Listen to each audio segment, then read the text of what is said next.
ఇవాల్టి మన టాపిక్ కేటీఆర్ గారు ఈ కేసు ఫార్ములా ఈ కార్ రేస్ ఉంది కదా దానిపైన ఒక ఇష్యూ నడుస్తా ఉంది. మరి ఇందులో అసలు నిజమేంతుంది, అసలు ఏమైంది, ఇందులో ప్రాబ్లమ్స్ ఏంటి అనేది మనం తెలుసుకుందాం. ప్రజలారా, ఇందులో ట్రాన్స్ఫర్ ఆఫ్ ది మనీ మాత్రం ఒక బ్యాంక్ నుంచి బ్యాంక్ ట్రాన్స్ఫర్ లాగానే జరిగింది. హెచ్ఎండిఏలో ఉన్న బ్యాంక్ నుంచి హెచ్ఎండిఏ వాళ్ళ బ్యాంక్ అంటే ఆ బ్యాంక్ అకౌంట్స్ నుంచి యూకేకి డబ్బులు ట్రాన్స్ఫర్ అయ్యాయి అంతే. సో అక్కడ మధ్యలో ఎవరి చేతులకి ఏం వెళ్ళలేదు. ఆ తర్వాత ఎక్కడికి పోయినాయా అనేది మనకు సంబంధం లేదు ప్రస్తుతానికి. ఇప్పుడు ఎందుకంటే అది యూకే బేస్డ్ కంపెనీ, దానికి అక్కడి నుంచి పోయి మనం తీసుకునేది ఏం లేదు. కానీ మరి ఎందుకు ఈ రాద్ధాంతము, ఎందుకు ఇంత గొడవ జరుగుతూ ఉంది అంటే answer very simple. Look at like this. మామూలుగా ఇక్కడ ఏంటంటే ఈ ఫార్ములా ఈ కార్ రేసు హైదరాబాద్ బ్రాండ్ పెంచడానికి అని చెప్పి కేటీఆర్ గారు చెప్తా ఉన్నారు. కానీ ఇప్పుడు ఆయన ఒక 10 సంవత్సరాల నుంచి మంత్రిలాగా పనిచేసిండ్రు, right? Model code of conduct మరి ఆయనకు తెలియదా? మరి తెలిసినా దీన్ని ఎందుకు మిస్యూజ్ చేసిండ్రా, లేకుంటే అబ్యూజ్ చేసిండ్రా, లేకుంటే ఆయన సొంతగా డిసిషన్స్ తీసుకోవచ్చని చేసిండ్రా అనేది మనం ఇవాళ కొంచెం తెలుసుకున్నాం. అయితే ఇక్కడ చూడండి ప్రజలారా, I show you something.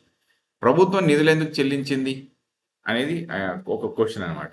Telangana భవన్లో కేటీఆర్ గారు మాట్లాడుతూ ఉంది. ఆయన పక్కన మీరు చూసింది కదా, ఎఫ్ఈఓతో ఎవరెవరు సమావేశమైంది. ఈ ఎఫ్ఈఓ అనేది ఒక కంపెనీ, యూకే బేస్డ్ కంపెనీ కదా ఇది. ఈ కంపెనీతో ఎవరు మాట్లాడారు అనేది ఆయన క్వశ్చన్. దానిపైన కేటీఆర్ గారి పైన క్వశ్చన్స్ కూడా బాగానే రేజ్ అని ఏసీబీ వాళ్ళు క్వశ్చన్స్ రేజ్ చేసిండ్రు. నేను ఏం చెప్తున్నా అంటే నేను ఏ తప్పు చేయలేదు అంటారు. ఏం తప్పు చేయలేదు కదా. ఇంకో కొన్ని చూపిస్తాను ప్రజలారా మీ అందరికి. అసలు వీళ్ళు ఏం చేస్తున్నారు, వీళ్ళ కథ ఏంది, అసలు వీళ్ళు ఎవరు అనేది చూపిస్తాను. Look at this gentlemen. ఈయన Arvind Kumar, he is an IAS officer.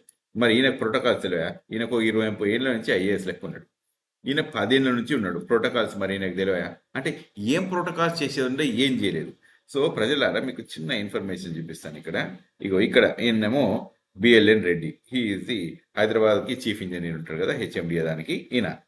So ఇక్కడ ఏమైందంటే సిచ్యువేషన్ నంబర్ 1 స్టెప్, ఇక్కడ డబ్బులు మనీ ట్రాన్స్ఫర్ ఒక బ్యాంక్ టు బ్యాంక్ అయింది. So this is clear. ఇక్కడ మనీ టు బ్యాంక్ అయింది కాబట్టి ఎవరి చేతుల్లో డబ్బులు అంటలేదని కేటీఆర్ గారు అంటారు. రెండో పాయింట్ ఏంటంటే ఇక్కడ ఈ మనీ, ఇది మనీ ఎక్కడి నుంచి వచ్చిందంటే ఈయన మున్సిపల్ మినిస్టర్ కదా కేటీఆర్ గారు, హెచ్ఎండిఏలో ఉన్న డబ్బుల్ని తీసుకొని ఈ ఎఫ్ఈఓ ఓకే ఈ కంపెనీకి, ఎఫ్ఈఓ లిమిటెడ్ ఈ కంపెనీకి యూకేకి పంపించారు. ఇక్కడ పంపించేటప్పుడు ఈ డబ్బులు ఎప్పుడైనా సరే ఒక కంట్రీ దాటి ఇంకో కంట్రీకి వెళ్తున్నాయి డబ్బులు అన్నప్పుడు ఫారిన్ ఎక్స్చేంజ్ ఉంటుంది. ఫారిన్ ఎక్స్చేంజ్లో మనం ఈ డబ్బులు ట్రాన్స్ఫర్ చేస్తున్నప్పుడు ఆర్బీఐ అప్రూవల్స్ తీసుకోవాలి. అయితే మరి కేటీఆర్ గారు ఈ ఆర్బీఐ అప్రూవల్స్ తీసుకోలేదు. So which is like very wrong. RBI approvals తీసుకోకుండా పనిచేయడం అనేది కేటీఆర్ గారు అట్లా చేయడం తప్పు. స్టెప్ 1. సెకండ్ పాయింట్, ఇప్పుడు ఇక్కడ ఇంకొక మోడల్ కోడ్ ఆఫ్ కండక్ట్ ఏంటంటే మీకు ఒకటి చూపిస్తాను. It was a verbal word which came out from the minister. Okay, వర్బల్గా ఈయన ఒక మాట చెప్తే ఈయనకి చెప్తే ఈయన ఏం చేసిందంటే కింద ఉన్న బిఎల్ఎన్ రెడ్డికి చెప్తే ఇక్కడ నుంచి డబ్బులు యూకేకి ట్రాన్స్ఫర్ అవుతాయి.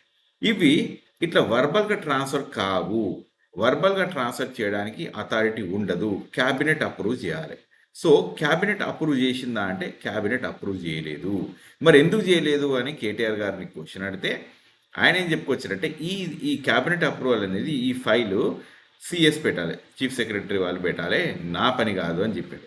మరి వేరే వాళ్ళ పని మీరు చేసిండ్రు అని వాళ్ళు ఏసీబీ వాళ్ళు క్వశ్చన్ చేసిండ్రు. మీరు వేరే వాళ్ళ పని అయితే చేసిండ్రు కదా, అప్రూవల్స్ ఏం లేకుండా మరి మిగతా అన్ని పనులు మీరు చేసిండ్రు, మరి ఈ పని కూడా ఎందుకు చేయలేదు మీరు అనే దానికి ఈయన ఆన్సర్ ఏం చెప్పిందంటే, అంటే వాళ్ళు చేస్తారు అనుకున్నారో మరి ఏమనుకున్నారో ఈ ఆన్సర్కి మనకు తెలియదు దీని మీద క్వశ్చన్.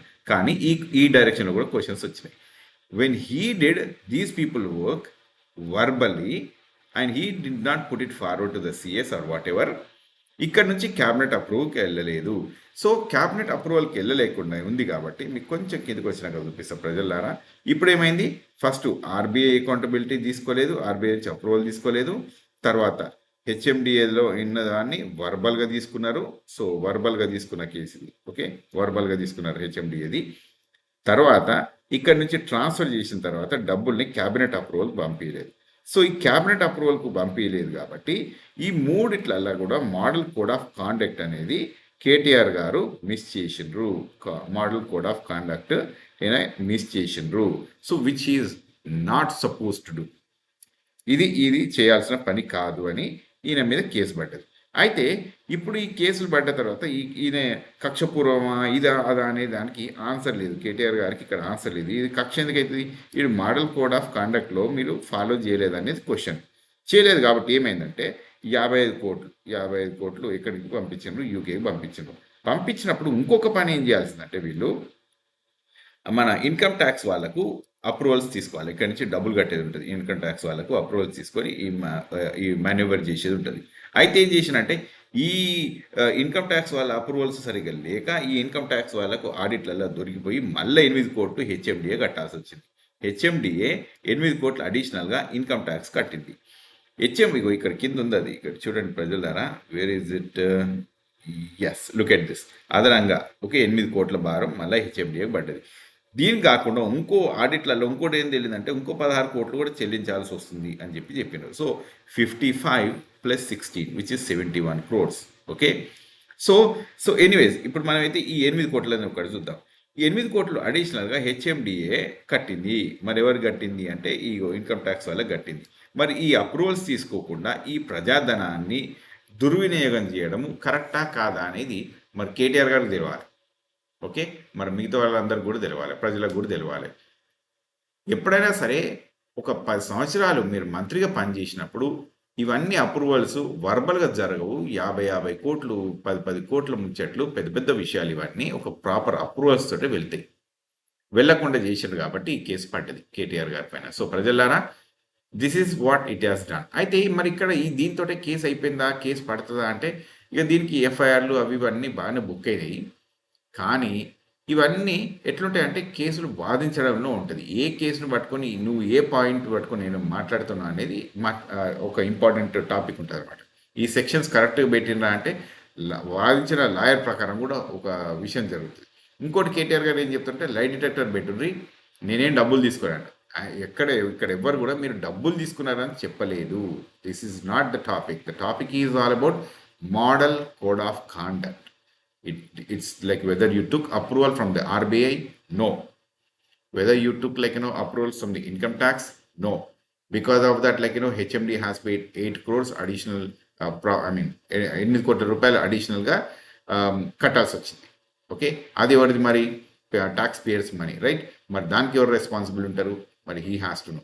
క్యాబినెట్కు ఫైల్ పుటప్ చేయలేదు, అది మీరు రెస్పాన్సిబిలిటీయే కదా. అది కూడా ఇప్పుడు సిఎస్ పెట్టలేదు అంటారు, కానీ అంతకంటే ముందు వర్బల్గా మీరు అప్రూవల్ ఇచ్చినప్పుడు మీరు పెట్టలేదు కదా, మరి ఇది మీది కదా మిస్టేక్ ఇది. సో ఇవన్నీ ఉన్నాయి ఈ కేసులో.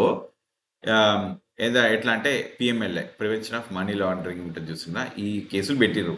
అవి మనీ లాండరింగ్లో అందులో తప్పులు ఉన్నాయని నేనేం చెప్పాను, అందులో జరిగిందని చెప్పాను. కానీ abuse of power, model code of కాండక్ట్లో మిస్టేక్స్ ఉన్నాయని మాత్రం మనం అగ్రీ చేయాలి అందరం కూడా. దాని మీద కేసు నడిపిస్తే మరి కేటీఆర్ గారికి ఏమైనా శిక్ష పడే అవకాశాలు ఉంటాయి. అంతేగాని పిఎంఎల్ఏ కేసులో మాత్రం ఆయన ఈ did it for the brand ambassador అని చెప్పి చాలా ఈజీగా చెప్పుకోగలరు. అది కరెక్ట్ కూడా అని ఎవరైనా అగ్రీ చేయాల్సే వస్తుంది. ఎందుకంటే he didn't touch money anywhere. పర్సనల్గా ఆయన ఎవరి అకౌంట్స్కి వెళ్ళలేదు, బ్యాంకుల నుంచి బ్యాంక్కి వెళ్ళినాయి కాబట్టి. So it depends on the lawyer who is taking up the case and proving what he wants to prove, right? ఇక లేకుంటే మనం ఏం చేయలేము ఈ కేసు. సో ఇది విషయం ప్రజలారా. If there are any comments, please post it down. Thank you.